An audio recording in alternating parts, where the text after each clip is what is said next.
هاتي بقى نص كيلو دقيق وكوباية مية، تعملي أكبر كمية من بقسماط الأفران، بقسماط حرف الإس، بدون بقى حليب أو بيض أو زبدة، وبيطلع معانا بقى رهيب، هش ومقرمش، وفي نفس الوقت بيكون ناعم وبيدوب.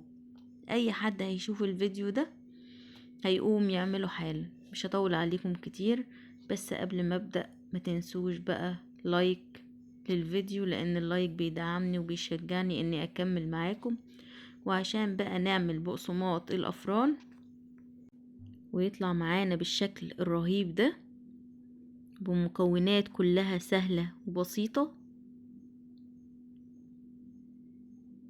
وحاجة كده ما شاء الله. نص كيلو دقيق هيعمل لنا الكمية اللي انتوا شايفينها دي كلها.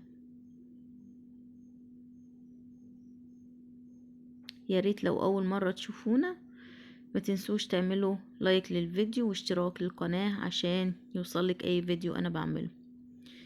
هنجيب عندنا هنا البولة بتاعتنا، وهجيب كوباية من المية الدافية، المية تكون دافية.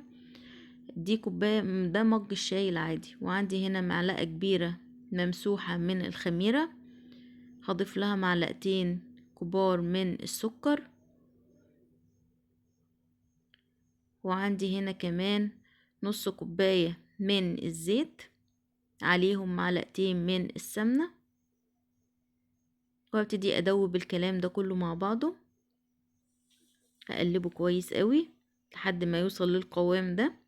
وعندي هنا نص كيلو من الدقيق، هنزل بنص الكمية وهقلبه مع الخليط دوت.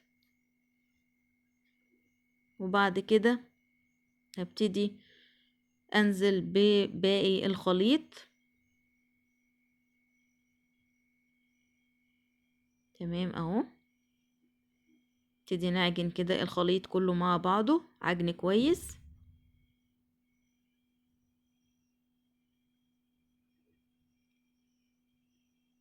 كمان هحط عندي هنا ذرة من الملح، شوية صغيرين جدا من الملح، وابتدي ان انا اعجن بقى كويس جدا. انا كده خلاص اهو لميت العجينة، بس حسيت ان هي محتاجة شوية مية، يا دوبك دي معلقتين من المية يا دوبك. وابتدي ان انا اعجن العجينة دي تاني لحد ما تطرى معايا. طبعا كل نوع دقيق وليه المية بتاعته، في دي بيحتاج مية زيادة وفي دي ما بيحتاجش مية كتير قوي. تمام كده خلاص اهو، بعد ما لميتها عجنتها كده حوالي 5 دقايق لحد ما وصلت للقوام اللي انتوا شايفينه دي، والعجينة معايا ناعمة خالص وطرية.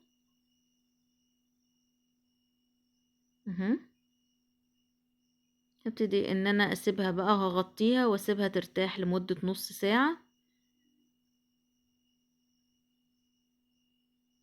تمام كده عندي اهو، بعد ما مر نص ساعة على العجينة بتاعتنا، ابتدي ان انا اكشف الكيس كده، وابتدي ان انا اشيلها زي ما هي خالص، مش هشيل اي خمر منها. وابتدي ان انا افردها عندي كده، افردها بالراحة كده عندي على الرخامة بتاعتنا. عجينة طرية جدا وسهلة ان هي تتفرد معاكي بكل سهولة. هبتدي ان انا اقطعها بقى صوابع كده بالطول اهو. قطعيها بقى بالحجم اللي انت عايزاه على قد ما تقدري تشكلي اهو. ابدأ اللي انا اقطعها كده صوابع كده حجم بعض، وهبتدي ان انا اغطيها كده بكيس بلاستيك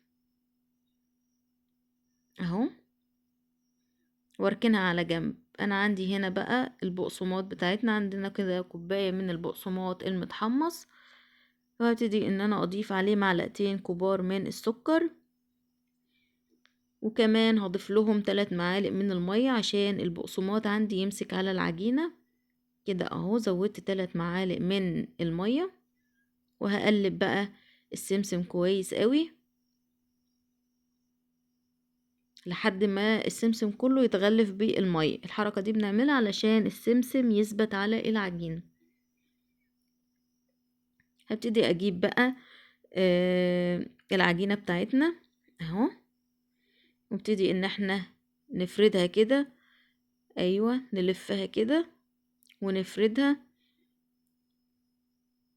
بالسمك والحجم بقى اللي انت عايزاه، عايزاها تخينة عايزاها رفيعة.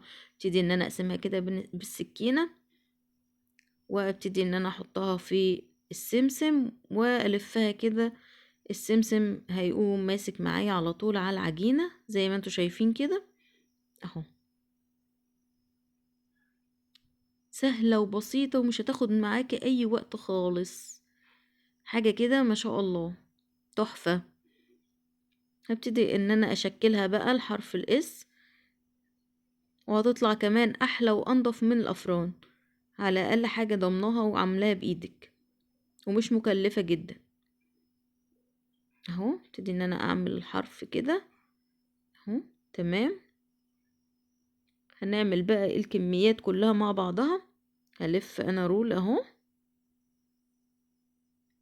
حسب كل قطعة عجينة وحسب ما تاخد منك طول قد ايه. ممكن تاخد منك تلات وحدات، ممكن 2 اهو. بسيطة وسهلة جدا. هتقومي دلوقتي حالا تجيبي نص كيلو دقيق وتعمليها اهو بكل سهولة،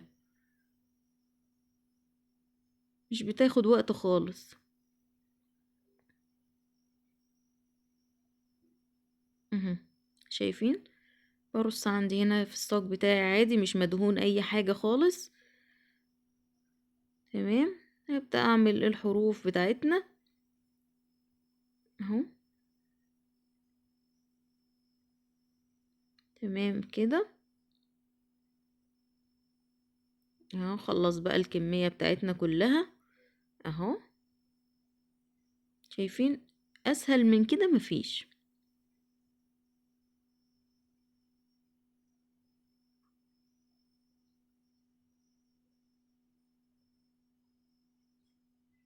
كده خلاص اهو خلصنا الكمية بتاعتنا كلها.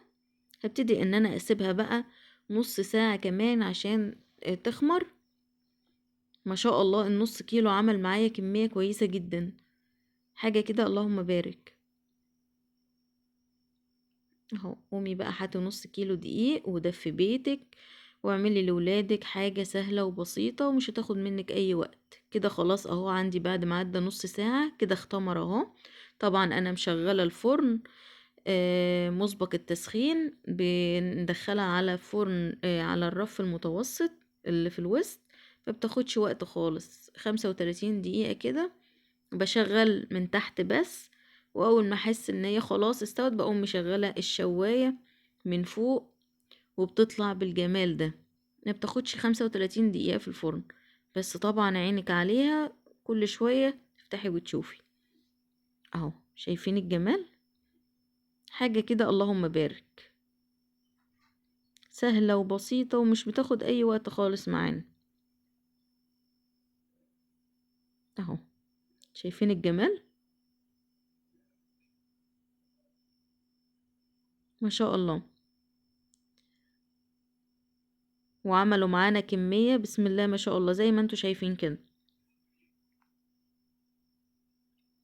وبالهنا والشفا.